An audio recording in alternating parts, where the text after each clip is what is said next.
Hey folks, welcome back to a short video on how to give your mate a bit of a boost, a bit of a hoist if they're on a hard move or for whatever reason they can't get up a bit, if it's wet or something, it's started raining and you're in guide mode. I've done other videos on this that are a bit more full, but sometimes little bits get lost in the bigger videos and I just want to do a short one.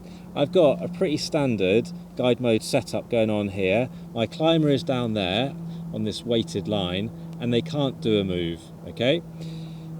First thing I want to do is just tie a really quick catastrophe knot in there so I can go properly hands-free. That's good. I'm going to get my trusty prusik off my imaginary harness here, and that's going to go on the climber's rope. Now I'm using this sterling hollow block here, so I'm going to use a French prusik or an auto block. It's the same thing.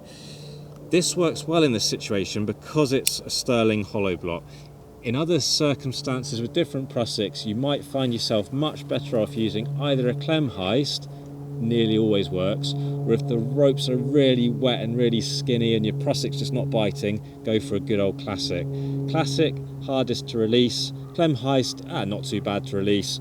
The French prusik, super easy to release. What happens if this slips or anything? Not a lot actually, the guide mode bit is doing the safety.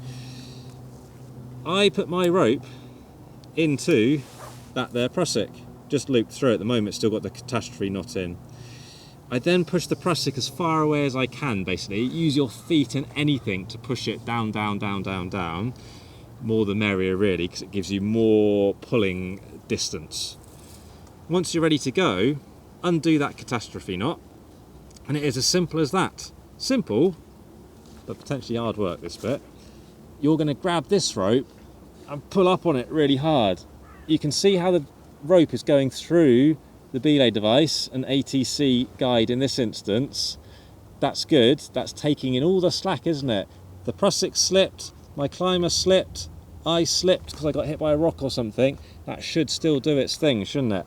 I'm going to try my best to keep hold of this rope, but just in case. I keep pulling, I keep pulling, I keep pulling. If it's a long bit and this prusik ends up coming up here to touch the device or nearly touch the device, just relax your grip a bit, keep hold of it, but relax your grip, push the prusik back down, reset, pull, pull, pull. I'm just keeping an eye on the fact whether this is sliding through there, okay? If you're practicing this, I've just got a relatively heavy rucksack on the end. That's great, make sure it's got some weight in. If it hasn't got weight in, the rope just doesn't slip through the device properly, get loads of slack piling up.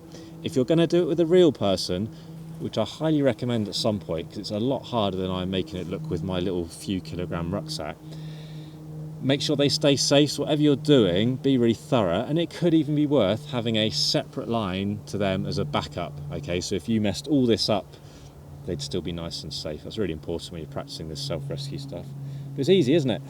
An unassisted hoist, I'm doing all the work, it was quite easy. Great if you're in guide mode. Can give someone a boost on a hard move, can give someone a boost if it started raining and it's gone really wet, can give someone a boost if there's something more dramatic going on. It's a good thing to know.